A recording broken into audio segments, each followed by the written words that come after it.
একটা শুরু দাদা দিলে একটা শহীদের দরজা আল্লাহ দান করবেন। বলুন না সুবহানাল্লাহ। জি জি জি সংক্ষেপ আল্লাহ পাক জিবরাইল ফেরেশতার মাধ্যমে হুজুরকে উঠাবেন। জিবরাইল ফেরেশতা হুজুরকে সঙ্গে করে নিয়ে আল্লাহ দরবারে নিয়ে যাবেন। আল্লাহ দরবারে কোথায়? কাবা শরীফ। কাবা শরীফের সাতটা আল্লাহর দরবার। বলুন না সুবহানাল্লাহ। এই সাদেবা জিজ্ঞেস করে জানি কাছে আল্লাহ পাকের কাবা সাতটা। সেটা অনেক কথা। হজের মৌসুম আল্লাহ পাকের কাবা শরীফের সাতটা হবে আল্লাহর বিচারের স্থান। বলুন না সুবহানাল্লাহ। কাবা শরীফের দরবারে গিয়ে রাসূল পাককে নিয়ে যাওয়া হবে। আমার হুজুর কাবা শরীফে পৌঁছার আগে, মদিনা শরীফ থেকে কাবা শরীফে যাওয়ার আগে, আল্লাহর দরবারে পৌঁছার আগে আল্লাহ হুকুম হয়ে যাবে জিবরাইল আমার হাবিবে মদিনা শরীফের মসজিদে নববী শরীফের মেম্বার মা বাইনা মিনবারি ওয়া রাওদাতি রাওদাতুল বিরিয়াতুল জান্নাত আমার হাবিব মদিনা শরীফে যে মেম্বারে দাঁড়িয়ে কথা দিতেন ওই মেম্বারটা সোনার মেম্বার। ওই মেম্বারটা নিয়ে আমার কাবা শরীফের পাশে পৌঁছে দাও, পৌঁছে দাও, পৌঁছে দাও। আমার হাবিব যেন আমার দরবারে এসে তার মদিনা শরীফের মেম্বারটাকে দেখতে পেয়ে যায়।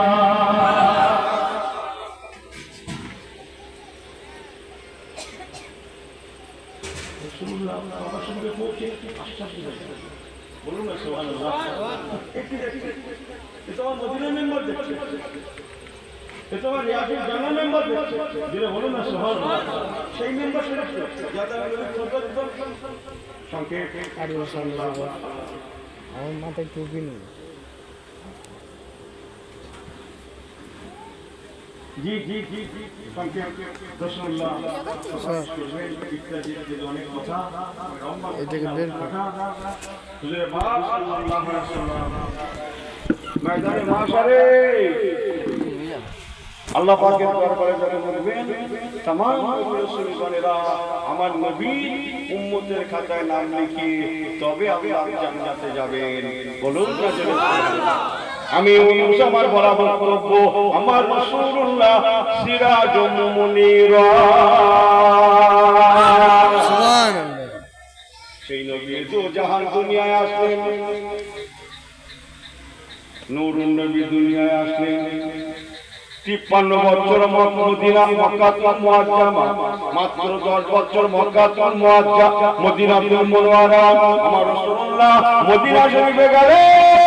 ও মুসলমান সংক্ষেপ করে বলে গেলাম আমার হুজুর মদিনা শরীফ থেকে 8 বছরের মাথায় কাবা শরীফকে ফাতহ করেছিলেন। আল্লাহর কাবা শরীফ পাকে আসলেন, ফাতেমা হয়ে গেল। আমার হুজুরের হাতে হাত রেখে কালেমা লা ইলাহা ইল্লাল্লাহ মুহাম্মাদুর রাসূলুল্লাহ পড়তে পড়তে 1,40,000 মানুষ কালেমা শরীফ পড়ে নিলেন।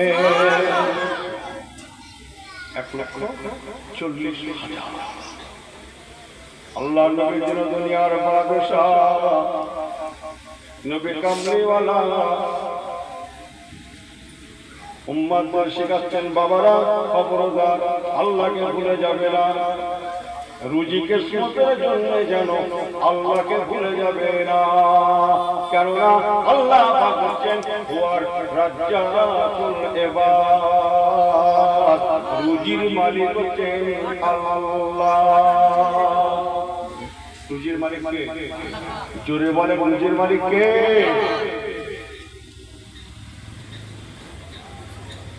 মালিক হচ্ছেন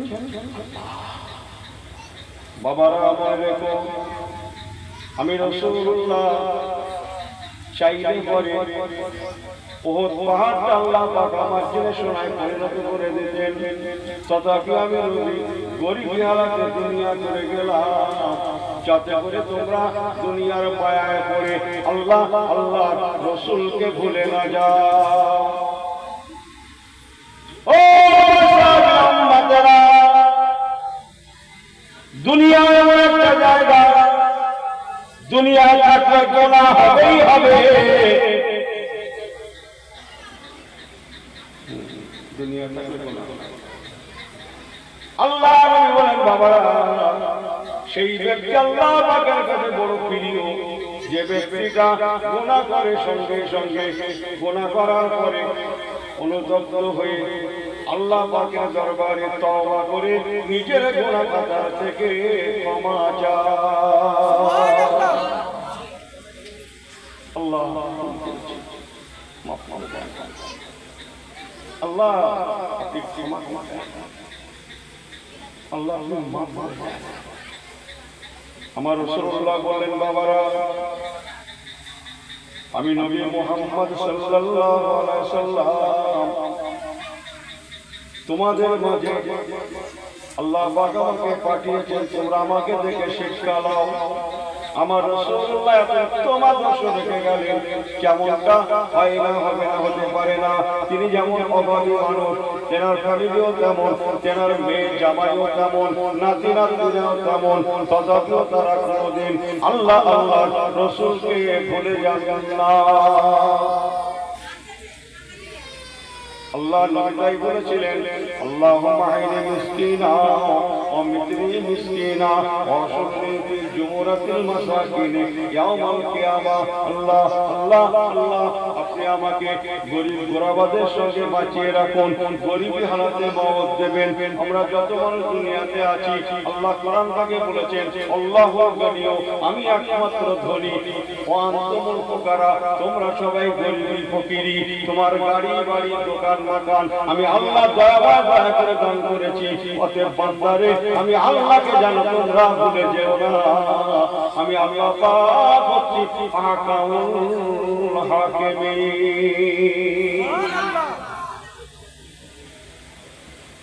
মুসলমান ন্যস্ত হবে কার উপরে?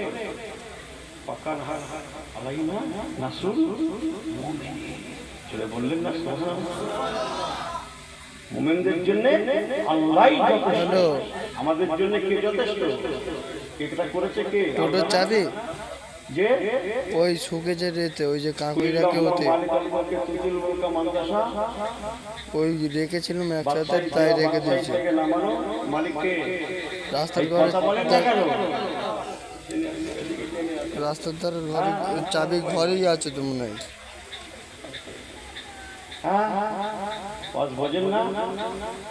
আমার কাছে তো নেই। মগজ ঘুরিয়ে দিয়েছে। ওপরে না ওই কাকুইরাকে হতে কাকু। আমার অবস্থা কি বুঝে আসছে আপনাদের?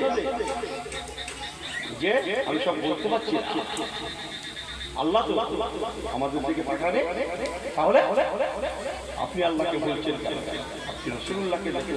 আমার নবী অত অভাবে সংসার, তথাপিও তিনি যেমন যেমন ফ্যামিলিও তেমন নামাজে রোজাতে তেলাওয়াতে এখানে এসে সংক্ষেপ আমার রাসূলের পাক সরকারে দোয়ালের উত্তম আদর্শ, তার উত্তম চরিত্র ব্যবহার আমাদের কাছে উদাহরণ ব্যাপারে। জোরে বললেন না সুবহানাল্লাহ, জোরে বললেন না সুবহানাল্লাহ।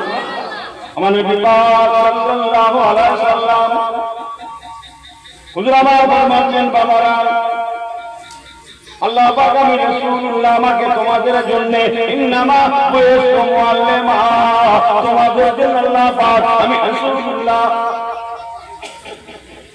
আমি হাবিবুল্লাহ, আমাকে আল্লাহ পাক তোমাদের জন্য শিক্ষক করে পাঠিয়েছেন। আমি নবী হলাম তোমাদের জন্য শিক্ষক। ইন্নামা বুইসতু মুআল্লিমা, আমরা শিক্ষক কাকে দেখে? রাসূলুল্লাহ। যারা রাসূলুল্লাহকে দেখে শিখেছেন, রাসূলুল্লাহর চিন্তাধারা এটা ধর আমাদের দুনিয়ায় রাজ করেছেন, দুনিয়ার শান্তির সঙ্গে গুজরান করেছেন, হেসে গেলে চলেছেন, ইমানের সঙ্গে বেঁচেছেন। আমরা আল্লাহ মাফ করে দিক, শুধু দুনিয়ার পিছনে ছুটছি। এ লোকটা বোকা যে দুনিয়ার ভিতরে ছুটে, আল্লাহর ভিতরে ছুটলে আল্লাহ মেলে, দুনিয়াও মেলে। দুনিয়ার ভিতরে ছুটলে হয়তো দুনিয়া হাসিল হয়, আল্লাহ ছেড়ে যায়। আস্তাগফিরুল্লাহ রাব্বি, আল্লাহ আমাদের ক্ষমা করে দেন। বলুন আল্লাহুম্মা আমিন। দরুদ শরীফ। আল্লাহ জোরে জোরে সাল্লে আলা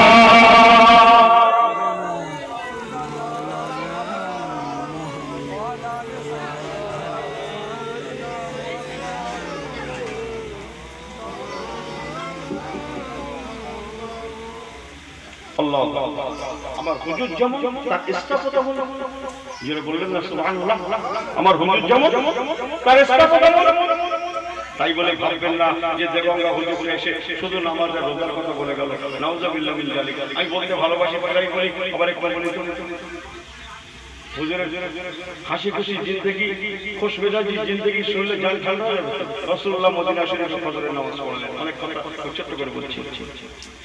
বিসমিল্লাহির রহমানির রহিম। ফাসুবহানাল্লাহ ফাসুবহানাল্লাহ হিনা তুমসুন ফাসুবহানাল্লাহ হিনা তুমসুন ওয়া হিনা তুসবিহুন।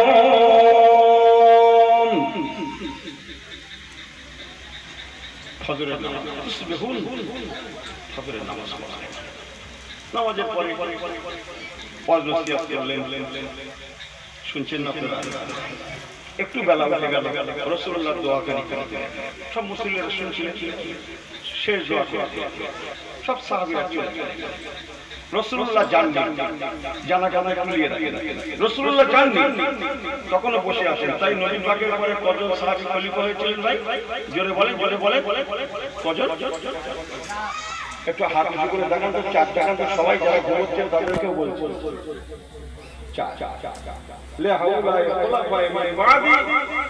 রাসূলুল্লাহ বলেছিলেন এই চারজনকে লক্ষ্য করে এনারা আমার ঘরে খলিফা হবে, খলিফা হয়েছিলেন হযরত আবু বকর সিদ্দিক, ওমর ফারুক, ওসমান গনি, আলী, মুর্তজা হুজুর রাদিয়াল্লাহু তাআলা। এই চারজন খলিফা, এনারা দুজন রাসূলুল্লাহ শ্বশুর আর দুজন রাসূলুল্লাহর জামাই। জানেন তো, আবু বকর হুজুর আর ওমর হুজুর রাসূলুল্লাহ শ্বশুর, আর ওসমান হুজুর আর আলী হুজুর রাসূলুল্লাহ জামাই। শ্বশুর জামাই বসে আছে রাসূলুল্লাহ দরবার তো অনেকক্ষণ বসে আছে। তাই হুজুর নানান মশলা পত্র এটা সেটা বলছেন, মশলা পত্র শরীয়তের কথা বলতে বলতে অনেকটা বেলা হয়ে গেল। এই চারজন সাহাবী বসেছিলেন, অনেক বেলা হয়ে গেছে, সেই ফজরের সময় এসেছে, আর থাকতে পারছেন না, বড্ড ক্ষুধার্ত হয়ে পড়েছেন। তাই উসখুস করছেন, উসখুস করছেন। রাসূলুল্লাহ বুঝতে পেরে বলেন, বাবা ক্ষুধার্ত হয়ে পড়েছে, ক্ষুধার্ত, চুপ করে আছে বাবা, বড্ড খিদে পেয়েছে, চুপ করে আছে। খুব সাদা বাংলায় বলছি, চুপ করে থাকার মানে কি? সম্মতির লক্ষণ। হাদিস পাকে আছে আসুকুতুর রিজা, আসুকুতুর রিজা, চুপ করে থাকা সম্মতির লক্ষণ। হ্যাঁ, চুপ করে থাকা সম্মতির লক্ষণ। ছেলে মেয়ের বিয়ে হচ্ছে, মনে করুন বেলা হয়ে গেছে, দুপুরবেলা বিয়ে হওয়ার কথা, অনেকটা বেলা হয়ে গেছে, পর এসেছে, বিয়ে করতে বসেছে, ইমাম সাহেব তাড়াতাড়ি করে পাঠিয়ে দিয়েছে মেয়ের কাছ থেকে এসে নিয়ে আসুন। সে মেয়ে আর কবুল বলে না, দেরি হয়ে যাচ্ছে, চুপচাপ আছে। অনেক ধরে বোঝালো, মেয়ে কবুলই বলে না। উকিল সাহেব ফিরে এসেছে, ইমাম সাহেব বলছে কি খবর বলো? হুজুর কোনো খবর নেই। ইমাম সাহেব হাসছে আর মুসলিম হাসছে আর বলছে, উকিল সাহেব চিন্তা নেই, বিয়ে হয়ে গেছে। কেন? ইনি যোগ্য ইমাম ছিলেন, উনি বলেছেন, ওই সব ফতোয়া দিয়েছিলেন। রাসূলুল্লাহ বলেছেন আসুকুতুর রিজা, চুপ করে থাকা সম্মতির লক্ষণ। মেয়েটা চুপ করেছিল মানে বিয়েতে রাজি আছে, বিয়ে হয়ে গেছে। জোরে বলুন না সুবহানাল্লাহ। ইসলাম কত সুন্দর। যাই বাবু চুপ করে আছে, হুজুর বলছে বাবা কত খিদে পেয়েছে মনে হচ্ছে, চুপ করে আছে।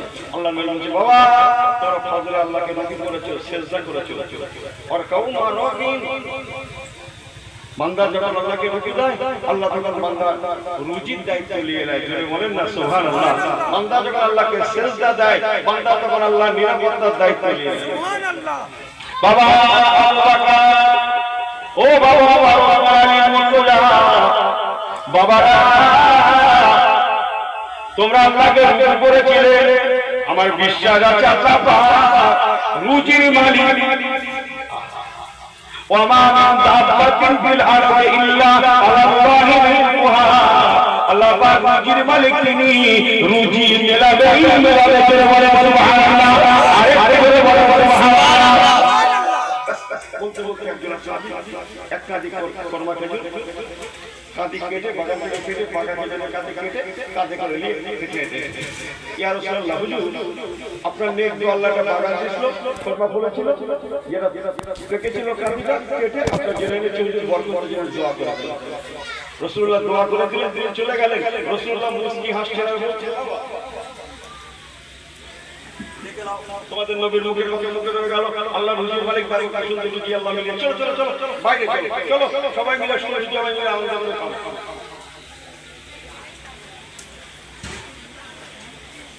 খোরমার গাদিটা রাখা হলো মাঝখানে, রেখে গোল হয়ে বসেছে। এবার খাওয়া হবে।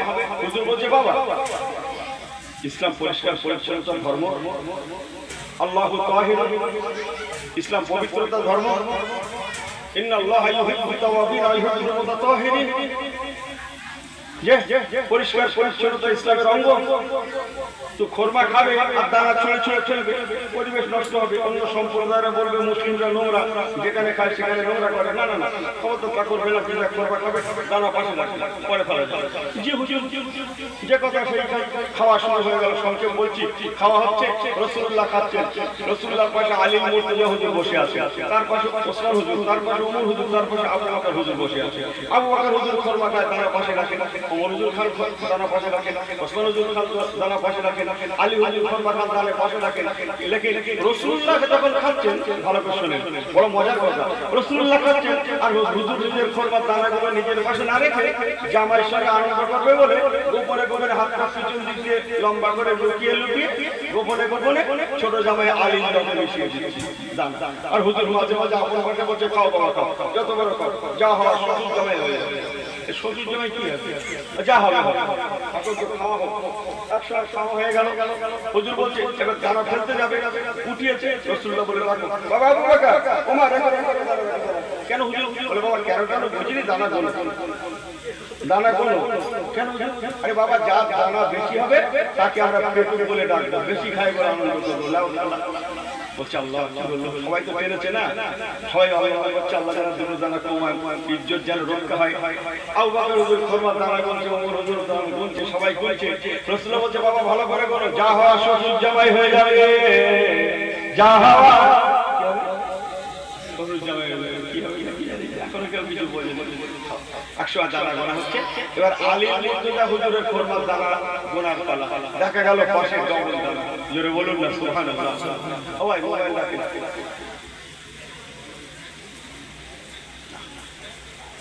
পাশে ডবল দানা।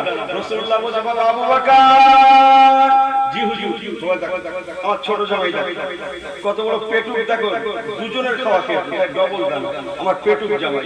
মাথা খারাপ। আবু বকর হুজুর, ওমর হুজুর সবাই বলছে, হ্যাঁ হ্যাঁ সবাই করেন না।